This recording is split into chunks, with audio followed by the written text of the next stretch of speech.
sé que es un tema complejo, pero bueno, eso se quiere decir que la filosofía está ahí en pie de lucha y que los entusiastas de la filosofía siguen ahí, eh, también en pie de lucha. Me alegra que estén acá. eh, Esta va a ser nuestra última sesión del año del semillero. Entonces, pues agradecerles su constancia, sus esfuerzos, su interés por mantener viva el ejercicio filosófico que hacemos acá. Entonces, motivarlos para que nos continúen acompañando el próximo año, si todo sale bien y seguimos en pie de lucha. Y bueno, hoy tenemos una presentación a cargo de Pedro Pablo Gaybor Acevedo, alrededor de la esencia de la obra de arte. Otro tema muy interesante en Heidegger, ¿no? Como hemos venido explorando, el tema del giro ontológico, de la propuesta fenomenológica que nos propone Heidegger, todo el tema de la hermenéutica, la fenomenología, cómo este pensador va abriendo camino y va, digamos, mostrando nuevas maneras de abordar la fenomenología, sobre todo en diálogo con la hermenéutica, con esa lectura de la historia de la filosofía. Juan Manuel ya se integró. Muy buenas noches, Juan Manuel. Gracias por estar con nosotros en esta última sesión del Semillero de Inflexiones Fenomenológicas. Eh, Muchas gracias por participar. Estábamos hablando aquí, haciendo una pequeña introducción para escuchar a Pedro y la lectura que nos va a proponer alrededor de la obra de Heidegger, la esencia de la obra de arte.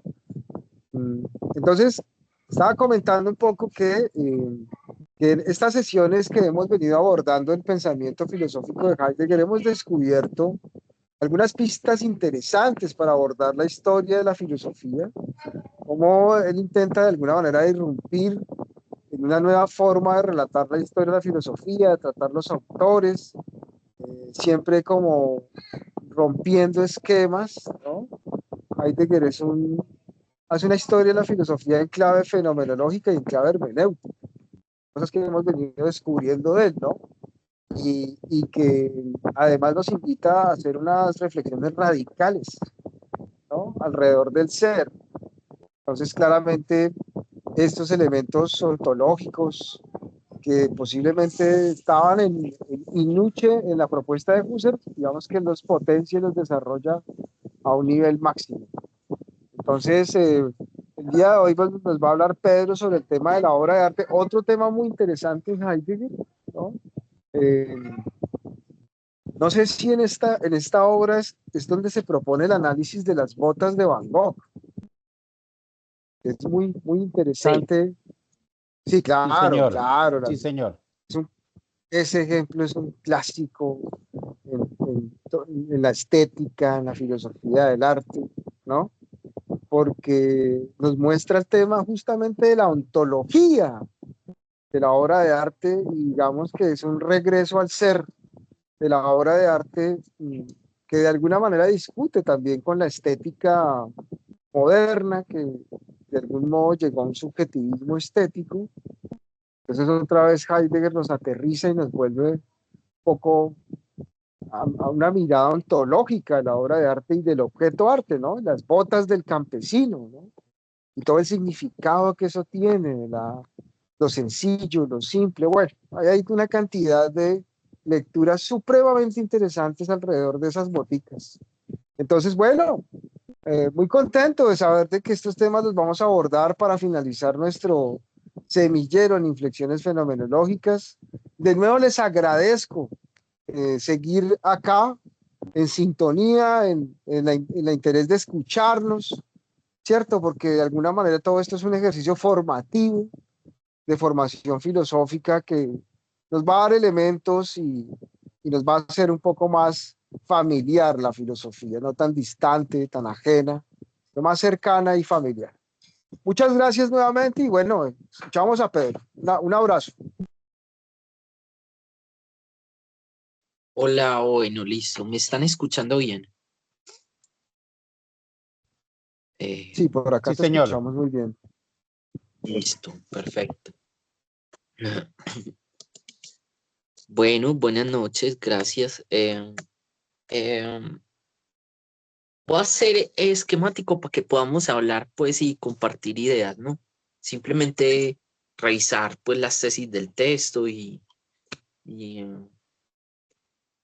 mostrar lo que acaba de comentar el profesor, que este texto propone un itinerario eh, respecto a la obra de arte que va de la obra a la cosa. Entonces es una manera muy peculiar de abordar la pregunta por el arte, porque por lo general, pues, el arte se ha abordado desde la estética pues, en su carácter de, sí, de lo bello, ¿no? De la belleza. Pero aquí lo que nos está hablando Heidegger es de la verdad, porque nos está remitiendo a la cosa en un sentido ontológico, ¿no?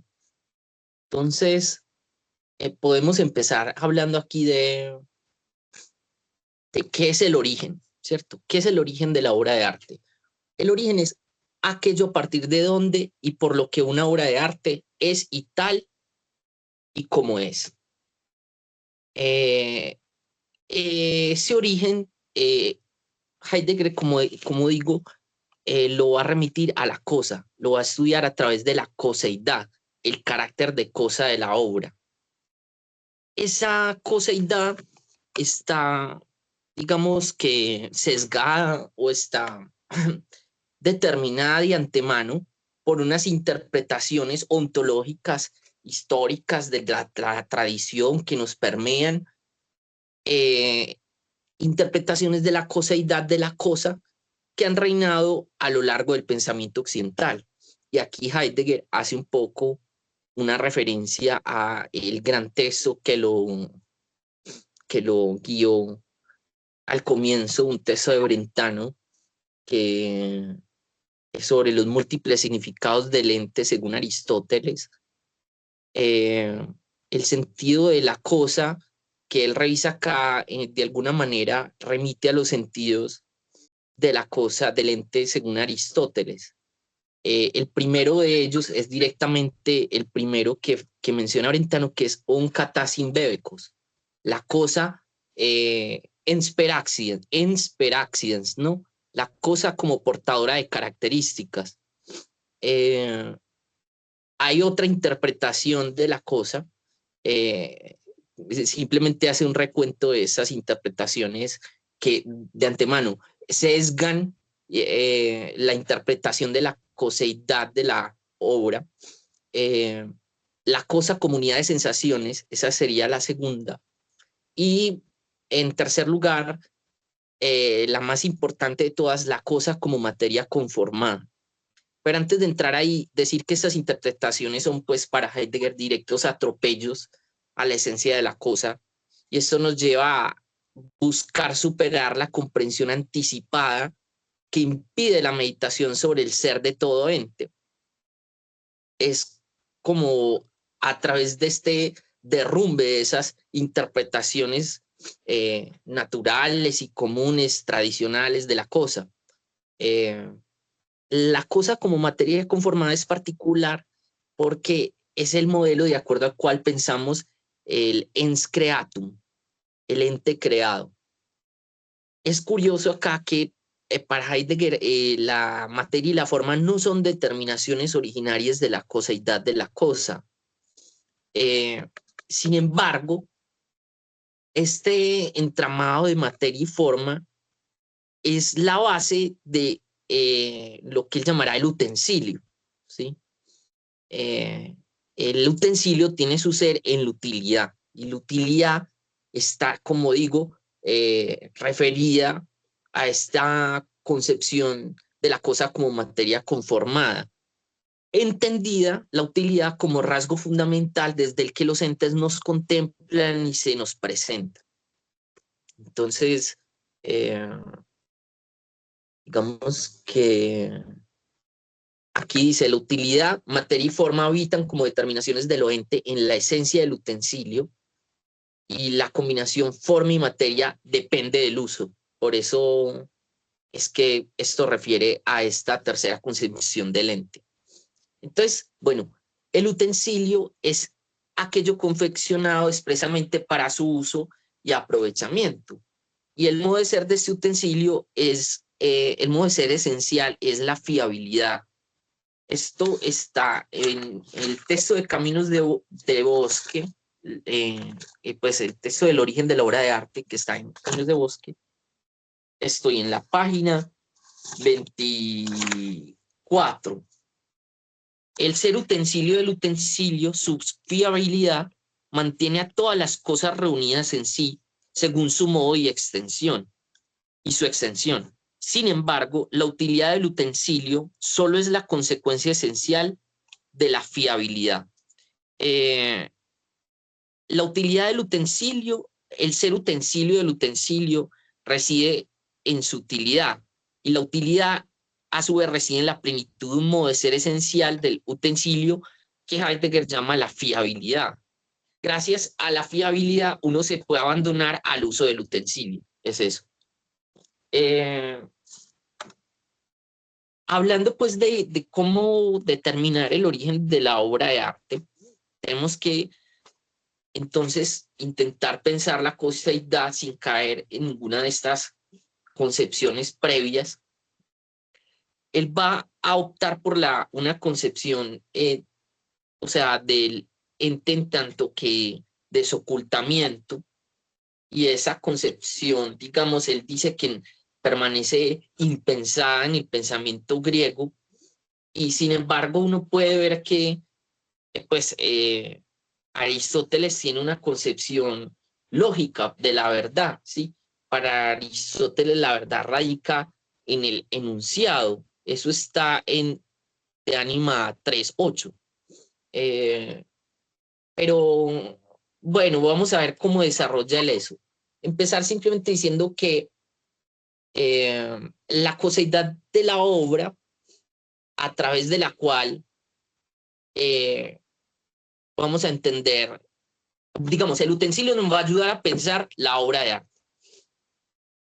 En la obra se ha puesto manos a la obra la verdad de lo ente. Y aquí entra el ejemplo de las botas que mencionó el profesor. Es el ejemplo central prácticamente del texto, ¿no? Un par de botas de campesino. Mientras la campesina o la labradora está ahí trabajando con sus botas, no siente necesidad de mirarlas ni de reflexionar en nada sobre ellas. Está en ese modo de la fiabilidad. Pero cuando Van Gogh pinta ese par de botas, esa obra de arte es la que nos hace saber qué es de verdad un zapato. Esa es la clave. El ser utensilio del utensilio solo llega propiamente a la presencia a través de la obra y solo en ella. Pero ese utensilio, digamos, aquí, este es el punto, lo voy a leer literal para hacer el puente claro acá. El ser utensilio del utensilio solo es llegar propiamente a la presencia a través de la obra y solo en ella. Esto es la página 25. ¿Qué ocurre aquí? ¿Qué obra dentro de la obra? El cuadro de Van Gogh es la apertura por la que atisba lo que es de verdad el utensilio, el par de botas de labranza. Este ente sale a la luz en el desocultamiento de su ser. El desocultamiento de lo ente fue llamado por los griegos aletheia. Nosotros decimos verdad sin pensar suficientemente lo que significa esta palabra. Cuando en la obra se produce una apertura de lo ente que permite atisbar lo que es y cómo es que está obrando en ella la verdad. Según esto, la esencia del arte sería ese ponerse a la obra de la verdad de lo ente. Entonces, el ente aquí, Heidegger lo pone obrando, concretándose a través de la aletheia, que es una dinámica entre el desocultamiento y el encubrimiento. Ya vamos a ver. El desocultamiento, él lo plantea como algo que es posible a través de un claro. un lugar en medio de lo ente en su totalidad. El encubrimiento es posible gracias a la abstención. Entonces, de alguna manera, lo que nos está diciendo es que la esencia de la verdad es no verdad en la medida en que el ente emerge de ese ámbito de lo aún no desocultado en el sentido del encubrimiento. Entonces, acá pasamos a este tema que es fundamental. En la obra de arte se ha puesto manos a la obra la verdad de lo ente, es decir, el ser de lo ente alcanza la permanencia de su aparecer. El ser de lo ente alcanza la permanencia de su aparecer. La esencia de la obra de arte es ponerse a la obra la verdad de lo ente.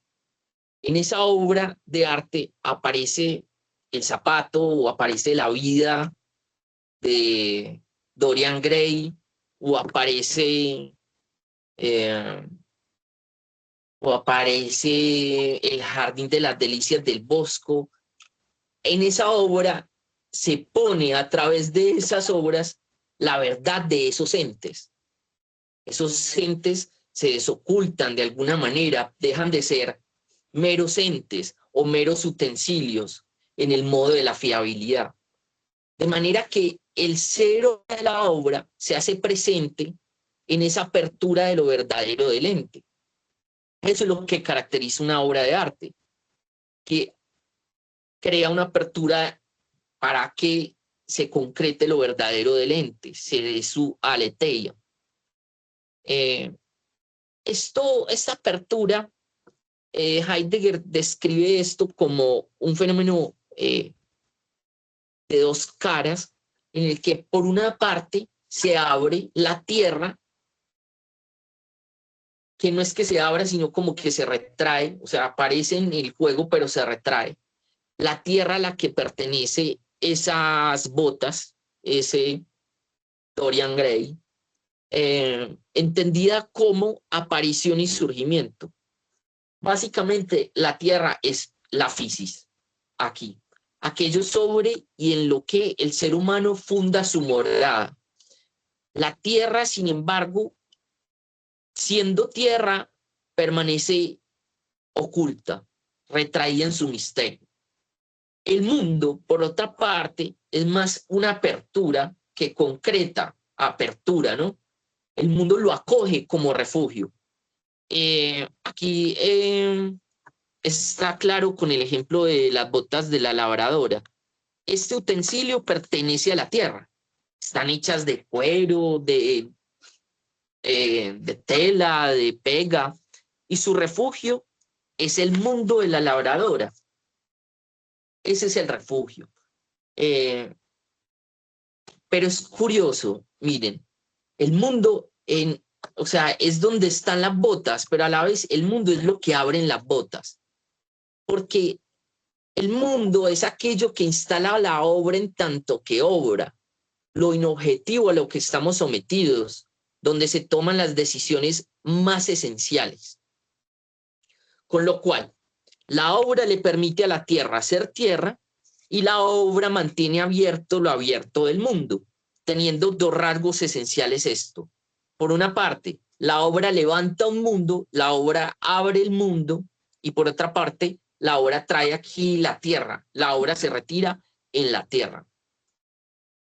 Esto a mí me parece como clave y en un sentido refiere mucho a una reducción fenomenológica o describe, digamos, la operación de la reducción fenomenológica que opera en la obra de arte, que es una reducción estética. Yo la describo así, ¿sí? Al reducir, hay un tipo de teatro de títeres que se llama el teatro lambe-lambe y que son unas cajitas por las cuales uno mira y el espectáculo es para una sola persona o dos.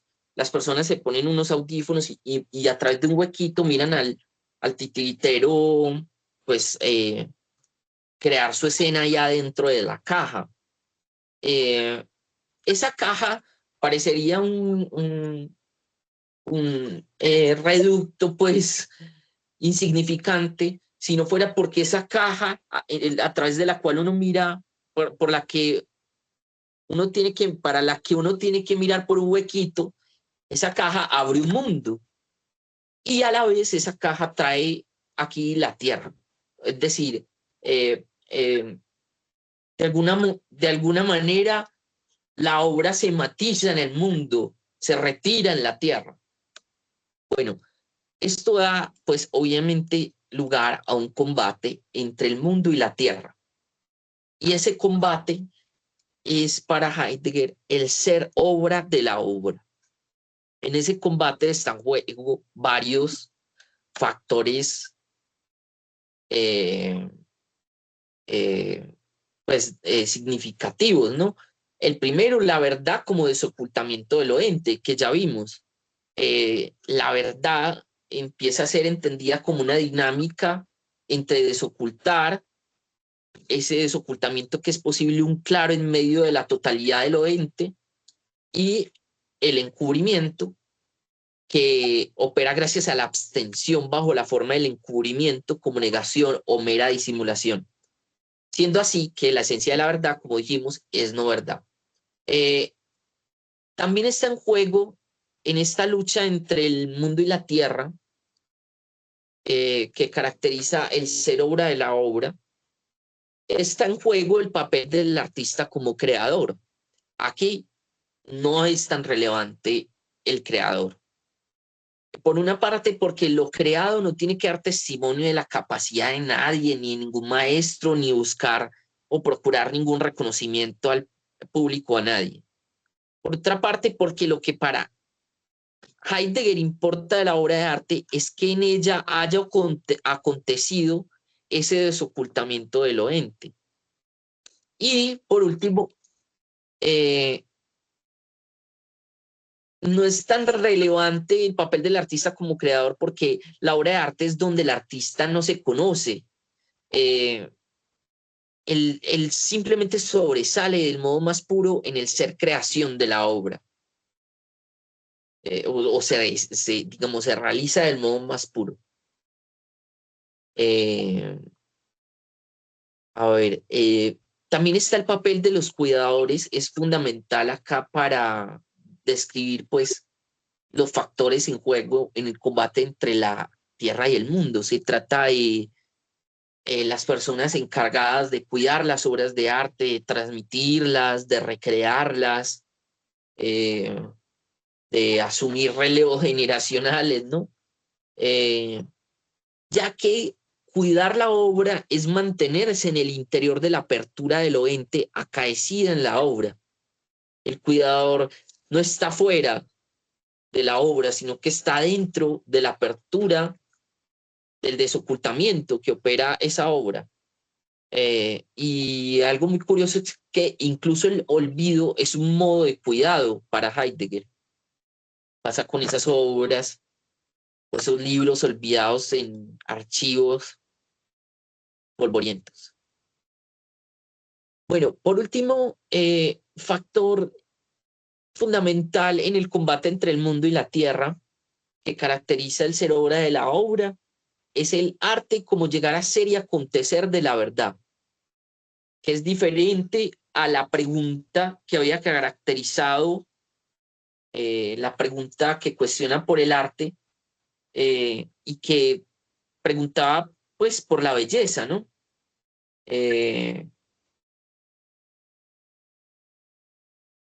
Las artes, las bellas artes, dice él también en la página 25, reciben ese nombre porque crean lo bello.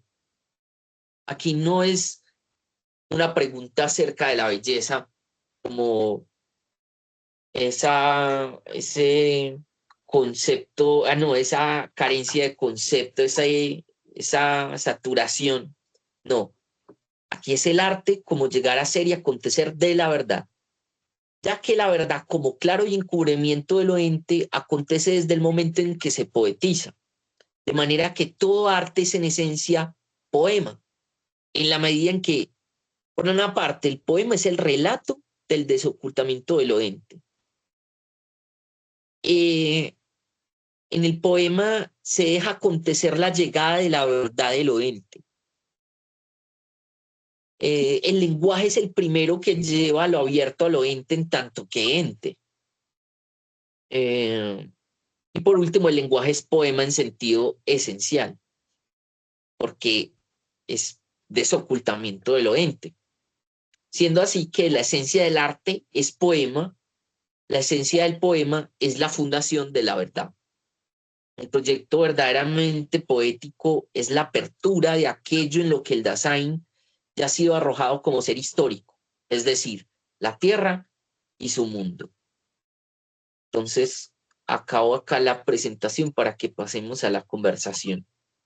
Adelante.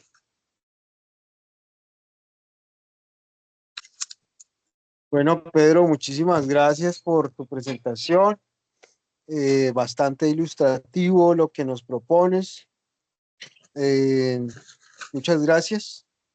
Yo quisiera pronto hacer una pregunta y digamos la intención de ampliar la conversación que tú propones. Eh, esta propuesta, digamos, que nos hace Heidegger alrededor de la ontología de la obra de arte, ¿cierto? De mirar la cosa arte, eh,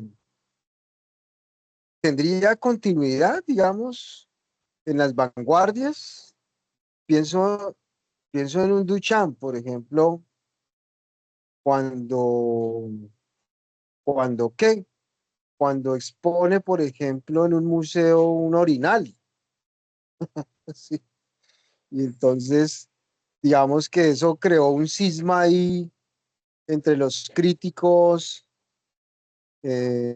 preguntándose si ese objeto, que es un orinal, pues se puede convertir en un objeto de admiración estética, ¿cierto? Entonces, mi pregunta es, ese planteamiento de Heidegger de la cosa arte, ¿sí prosperó en las vanguardias o más bien es una lectura, digamos, que nos devuelve un poco al pasado, al origen? Y si ese regreso al pasado, al origen, imposibilitaría pensar en el arte sus transformaciones, sus progresos, sus cambios. Inclusive hoy se habla de un arte de la IA, por ejemplo. O sea, que ya digamos, que se puede hacer arte con la inteligencia artificial, imagínate, ¿cierto? Que hay una estética de la inteligencia artificial. Yo me pregunto, ¿qué pensaría Heidegger sobre eso?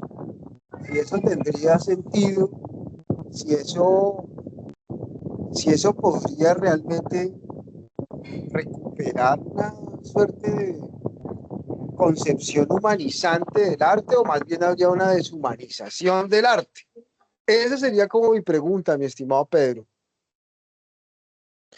Profe, súper buena pregunta. Tengo dos cosas para decir y después si alguien más quiere decir. Lo primero es que hay una especie de paradoja en el tema de el objeto y el arte, porque el objeto está en lo cotidiano y lo cotidiano no es extraordinario, pero el desocultamiento del ente sí es extraordinario, nos asombra.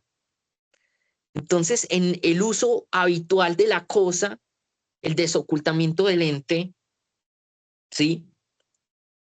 No ocurre, pero la cosa tiene ya una carga de ser y de significado impresionante. Entonces, esa es la paradoja, digamos, que de la que habla Katia Mandoki en Estética de lo Cotidiano, ¿sí?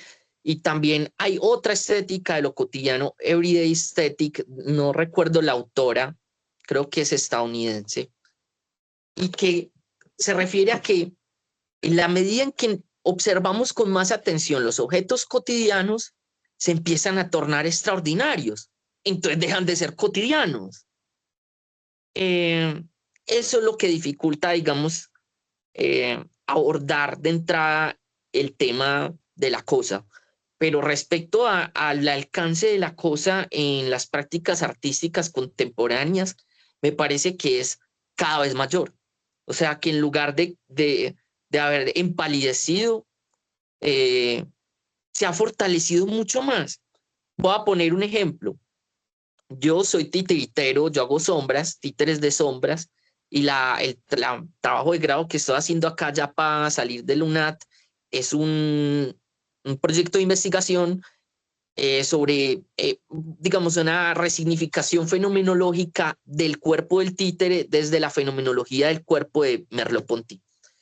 Pero hablando de títeres y de fenomenología, he estado leyendo estos días y encontré un dossier de teatro de objetos. Y es lo último en títeres. Y es lo último, digamos, también en lenguajes poéticos escénicos. Esta señora es una muchacha de México que se llama Shada Hilarios. Ella hace teatro de objetos documentales. Entonces no, ni siquiera, digamos, coge la candela y la mueve así como un muñequito a la manera, pues, a su propia imagen y semejanza antropomórfica, sino que buscan que el objeto, en este caso los objetos documentales, desplieguen su carga semántica y dramática a partir de sí mismos, porque el objeto ya tiene una dramaturgia. Por ejemplo, esta candela tenía una linterna y ya la perdió. Entonces acá esta candela está mutilada. Entonces acá ya hay una dramaturgia que simplemente dejándola hablar crea una poética súper interesante en torno al objeto, ¿sí?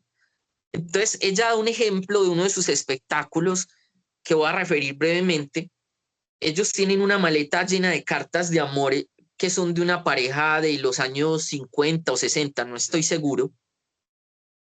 Y esas cartas son una maleta entera de cartas. Entonces ellos en la escena, la manera como ellos animan esas cartas es que abren la maleta y empiezan a hacer unos montoncitos y a decir, enero de 1974, y es un montoncito chiquitico. Febrero de 1979, es un montón así de cartas. Eh, Octubre de 1977, y ya, entonces, a través del tamaño de los montoncitos de cartas, uno se entera de la intensidad amorosa de una pareja desconocida que se mandaba un montón de cartas y que estos titiriteros terminaron con ese archivo. Entonces, mire que hay un giro, profe, hacia toda una revisión de lo archivístico, de cómo trabajar con documentos audiovisuales, cómo expandir el lenguaje documental, y todo eso tiene que ver con revisar el objeto, ¿sí? Entonces me parece que tiene todo que ver, eso es lo que diría, profe. Ya. ¿Alguien tiene más que decir? Juan, Alejo, bienvenidos. Yo Wilder, hola. tengo una inquietud, Pedro. Sí, yo. Usted habla de desocultamiento de la verdad. Y en ese Del ente. desocultamiento del ente, claro. Dentro de ese ente Sí. se crea una obra de arte, ¿sí? Pero esa obra de arte se maneja en un mundo del arte, que es diferente al mundo de la vida. Entonces, con relación a eso, ¿en qué momento se puede manejar esas subjetividades de la cosa? O de quien lo que crea o de quien lo usa. Entonces, ¿cómo nos puede ampliar esa parte para hacer esa aproximación fenomenológica a todo lo que plantea Heidegger con relación a la obra de arte? Alejo, eso que decís me recuerda, por ejemplo, el ritual de té japonés, porque la diferencia entre el artista y el usuario desaparece ahí. Quien crea y quien lo usa, o sea, quien performa el ritual y quien elabora cada uno de los elementos rituales del ritual de té, están inseparables, digámoslo ahí. Eso es uno de los ejemplos en los que la vida cotidiana y el arte se fusionan. Hay momentos así. En nuestra sociedad del espectáculo está más bien separado todo. Por un lado, el arte y las funciones de títeres, y por otro, las cucharas, los platos. Pero, por ejemplo, en Japón, ahí imbrican el uso y la creación, ¿sí? Eh, Respecto al desocultamiento, me parece curioso porque es una paradoja, digamos, en qué medida estoy usando algo de manera simplemente intuitiva, tomándome el té, y en qué medida estoy cayendo en cuenta de la belleza de la taza y la temperatura perfecta del ritual, ¿no? Entonces, creo que es un punto problemático que señalan, ¿no? Pero que no tengo ninguna respuesta pues particular, simplemente se me viene lo de el ritual de té porque parece que viene al caso.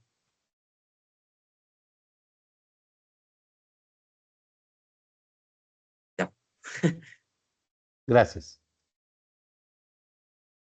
a ti. Bueno, ¿algo más? Hola, ¿qué más? ¿Están ahí o no? Hola, profe. Sí. Estamos, Bueno, Pedro, el arte no sabía que tenías ese perfil de titiritero, pues la verdad es que no, uno no dimensiona cómo es el mundo, ¿no? Y parte de esa cuestión del arte de la que creo que va la pregunta del profe Juan es precisamente hasta qué punto la verdad del arte permite todavía no quedarse con esas concepciones estéticas teóricas, que es lo que va a plantear Heidegger, y hasta qué punto permite establecer que el arte tiene que abrir lo oculto, ¿no? Esta verdad del acontecimiento del ser, ¿no? Que se captura precisamente en esa cuestión de la verdad, ¿no? Y creo que ese es uno de los puntos que llega a ser como ya una cuestión muy vivencial, porque el arte no solamente se queda en una cuestión de concepción de la obra de arte, sino que de algún modo muestra hasta qué punto la objetividad se convierte en vivencia, ¿no? Y hasta qué punto la verdad del arte reside precisamente en esa situacionalidad que de algún modo muestra cómo se entrelazan los distintos modos en que las perspectivas del mundo se han visto reducidas y se resisten a esa vivencia que es precisamente el arte. Y yo creo que una de las cosas que uno puede ver de manera muy clara es, y lo dice Heidegger, voy a citarlo, dice respecto al arte, es desde el momento en que la obra levanta un mundo, crea la tierra, esto es, la trae aquí. Debemos tomar la palabra crear en su sentido más estricto como traer aquí. La obra sostiene y lleva a la propia tierra al abierto de un mundo. La obra le permite a la tierra ser tierra. Y ahí es, por ejemplo, cuando habla del templo griego, como hace plantear como la habitualidad de lo divino, ¿no? Y creo que eso, muchas de estas reflexiones la ha tomado Byung-Chul Han para hablar, por ejemplo, de la desaparición de los rituales, cómo de algún modo se dejan de significar cosas por el mero capitalismo y se pasa a una visión un poco más instrumental, más de útil, ¿no? Yo creo que él quiere diferenciar la obra de arte del mero útil. Y curiosamente, lo que uno alcanza a observar es que él liga la verdad con la aletheia, que de la aletheia sale la idea del cuidado, y son aspectos, y que lo que permite que trascienda eso más que el cuidado de las personas que cuidan como tal, es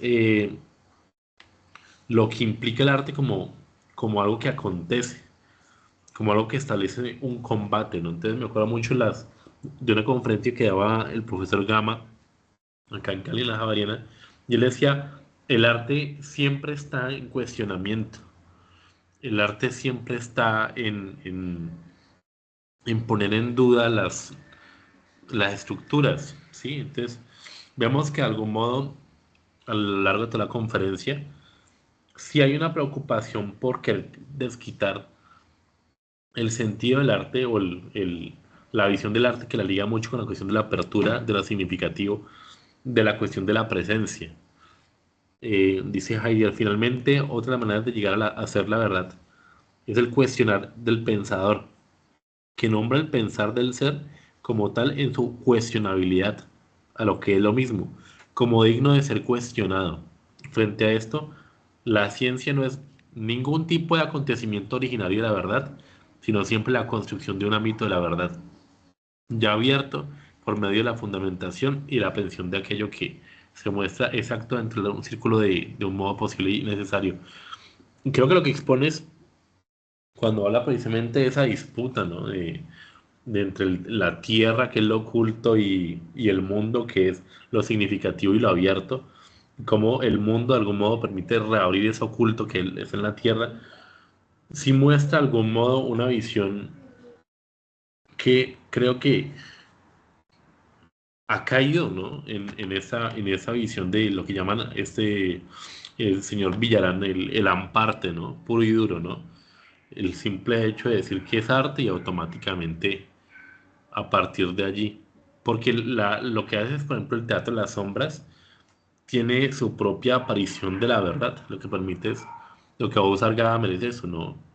Lo que cuestiona precisamente respecto al arte es que permite que aparezca una verdad que no, que era visible a todos, que era habitual, pero que no estaba puesta en mención, que no estaba puesta en duda, ¿no? Que era necesaria ponerla. Y eso es lo que creo que es fuerte de esa visión del arte. Y lo otro es que creo yo que este texto muestra de algún modo que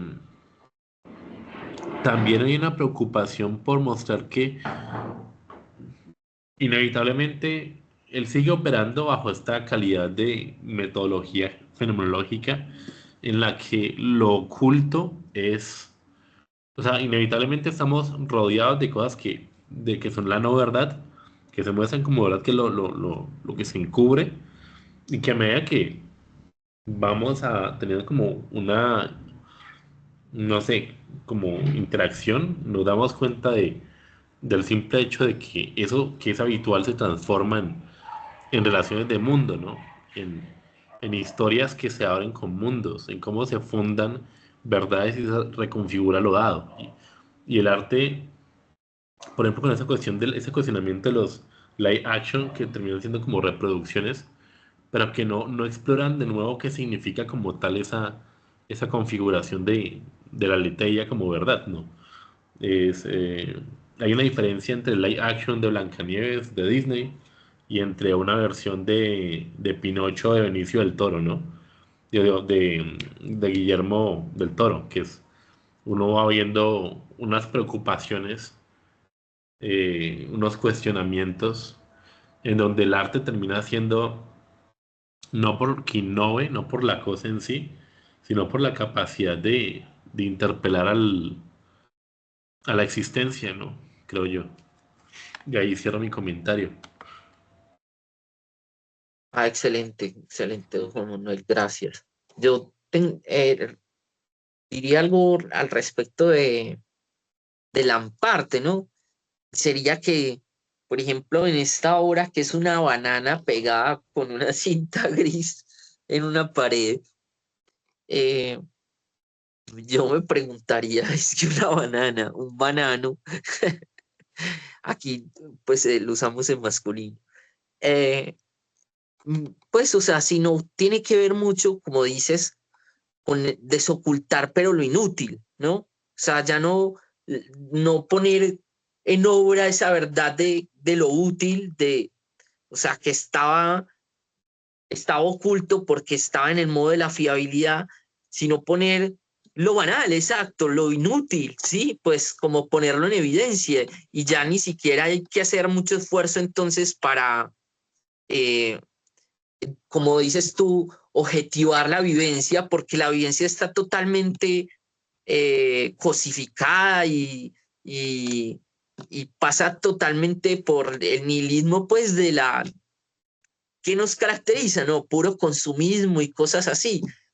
Como solo, como nuestra vivencia es puros objetos, entonces el arte empieza a reflejar esa inutilidad del objeto de consumo, ¿no? Eh, y su efemeridad, pues ya podríamos interpretar la banana y todo, pero no es el caso. No quería hacer una apología del banano sino simplemente decir que, que pareciera pues que en el mundo del arte se ha vuelto sintomático pensar el objeto desde esa inutilidad. Eso diría yo. ¿Alguien más quiere hablar? Wilder, Juan.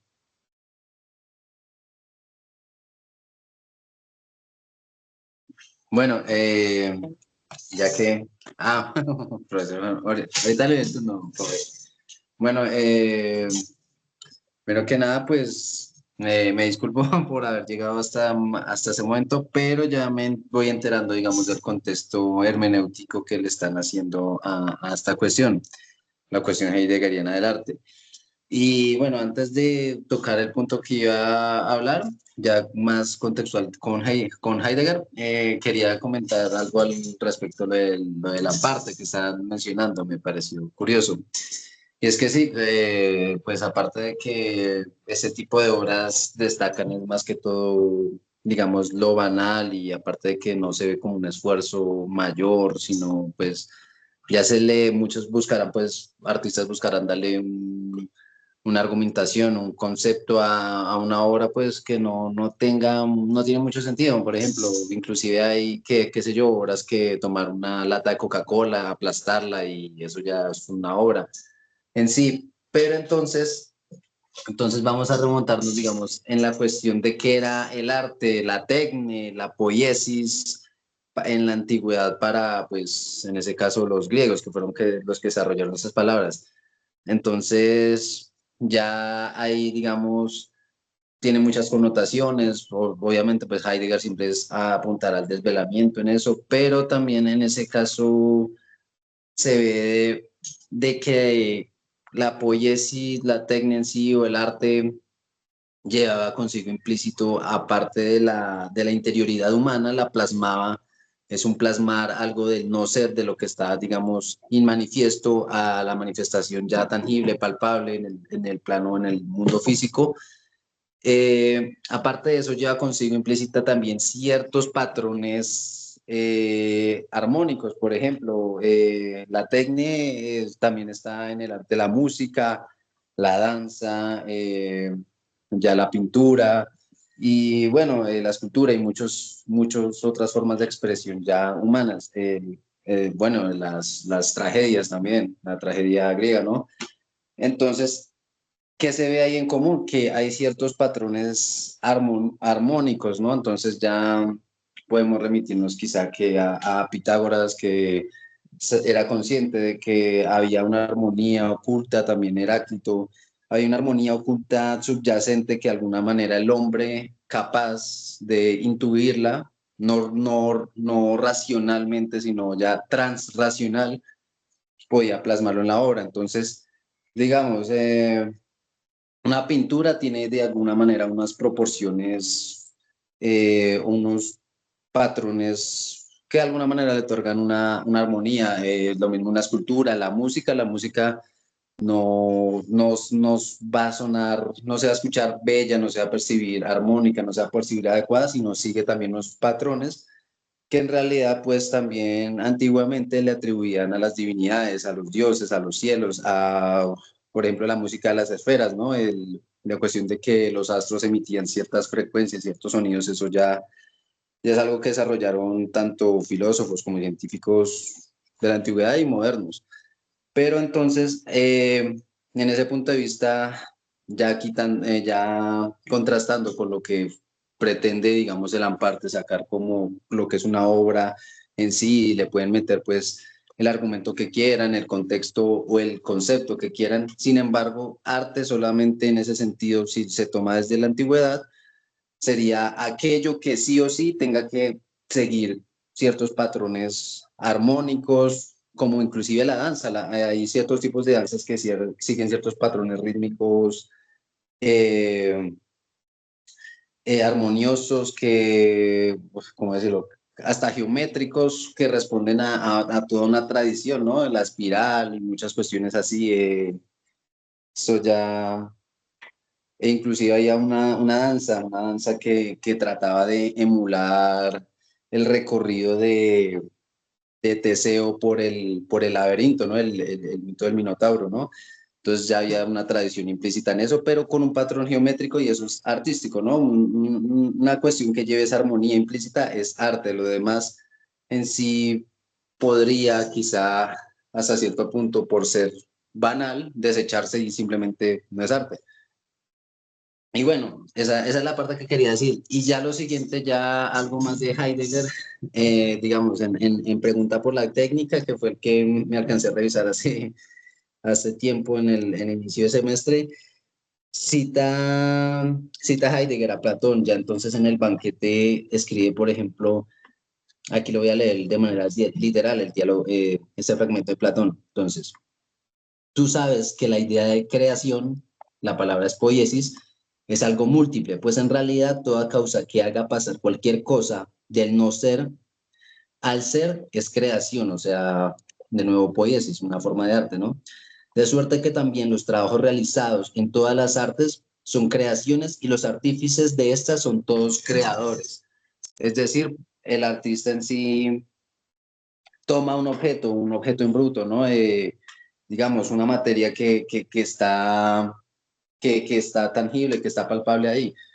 Pero entonces él, como digo, eh, exterioriza aquello que es intangible, aquello que es esencial e insustancial, lo exterioriza, le da forma, pasando eso que está en su estado inmanifiesto, en su estado de no ser aún, y lo pasa al ser, lo plasma y lo vuelve manifiesto, y ahí se ve de alguna manera ese desvelamiento de tanto su interioridad como, bueno, en sí su interioridad, pues es lo que alcanza a desvelar por ejemplo, si observa a, un, a una persona, a un hombre, entonces el artista va a tratar de emular lo que él captó de ese hombre y lo plasmará en una escultura. Y la hará inclusive quizá más bella que el propio modelo que se percibe, porque ahí va implícita pues su interioridad, algo esencial que pues no capta exactamente los sentidos, algo que ya va más allá. Entonces pues quería añadir esa parte que también responde a esa interioridad, a ese desvelamiento de lo que no se capta a a primer sentido. Gracias. Excelente, muchas gracias a ti. Yo diría de pronto, solo para conversar un segundito más, ya llegamos a las 8:30, ya nos vamos a despedir, simplemente mencionar esto de la armonía que dices, que de pronto la armonía es simplemente como un efecto o algo relacionado a ese acontecimiento de la verdad en la obra. Otra cosa que quería decir es que los objetos cotidianos son obras y por eso la Tecné pues tiene esa relación con el desocultamiento muy cercana a la que tiene el arte, ¿no? Y es que los objetos, pues el teclado tiene un diseño, eh, las latas, las bufandas, las sillas, cada cosa que usamos como útil tiene también un valor estético, que era también lo que comencé diciendo, ¿no? Que en la medida en que apreciamos ese valor estético de lo cotidiano, deja de ser cotidiano, y esa es la paradoja que caracteriza el análisis, digamos, de la estética de lo cotidiano. Pero ya. Bueno, muy bien. Estuvo muy rica la conversación, muy deliciosa. Apenas para terminar este año en el semillero. Muchas gracias, Pedro, por motivarnos a estos temas, darnos que pensar. Un saludo muy especial a ti, hombre, que siempre nos aportas cosas valiosas, a Juan Manuel, a Alejandro, a Wilder, que siguen persistentes y insistentes en el semillero. Les agradezco mucho, pues, las intenciones, los deseos, el saber que expresan acá. Y bueno, yo les deseo una feliz Navidad, un próspero año nuevo. Esta es nuestra última sesión. Retomaremos por allá en febrero. Estamos, como se dice, cesantes para descansar, para recuperar, para seguir en nuestras diletancias personales. Y bueno, un abrazo afectuoso y los mejores deseos. Muchas gracias a todos y un buen deseo. Chao, gracias. Gracias a todos, feliz Navidad, año nuevo adelantado, que esté muy bien. Y nos veremos el siguiente año. Igual yo creo que a veces, por decir alguno que otro comentario en inflexiones en el